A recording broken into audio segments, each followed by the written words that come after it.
If you are denied your paper 2 or 3 times a week, then you say, I did without it Monday, Tuesday, Wednesday. The cost of newspapers is such I'll do without it Thursday, Friday, Saturday. So we do not want to break the reading habit of the public. So for all those reasons, plus the reasons you gave, we have a vested interest in keeping, and I would say my particular union, more than any other, because basically and primarily we are a newspaper union, very big stake in the future of the newspaper industry. And therefore we, as much as anybody, deplore unofficial stoppages. But we accept on some occasions they are provoked and people act as human beings and sometimes react in situations where perhaps a little bit of thought would have prevented the thing happening. But you, as a leader of this union, as General Secretary, have, you would say, a greater sense of responsibility than perhaps other union leaders need to have for the reasons you've outlined.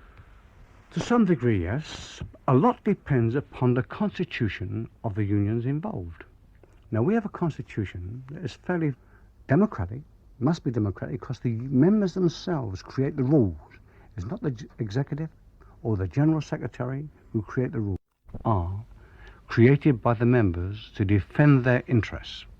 Now, our rules lay it down that no one or no chapel, no body of members can enter into a stoppage without the official authority of the rule, but we've seen in practice things are often very different, haven't we? I mean, recently, what about the Jubilee Day dispute? Some of your members were involved in that. Jubilee Day dispute. Now, Jubilee Day dispute, there was no conflict at all. There was no stoppage of any national newspaper because that was resolved before. Some of the provincial newspapers were stopped. They were stopped insofar as that the papers they were asked to conform with the agreement we reached at national level. And some of the local newspapers decided they could not afford to pay what was being asked, and they stopped. But we never officially asked our people to stop. We said where the employers will pay the agreed premium for Jubilee Day working, we will publish and print.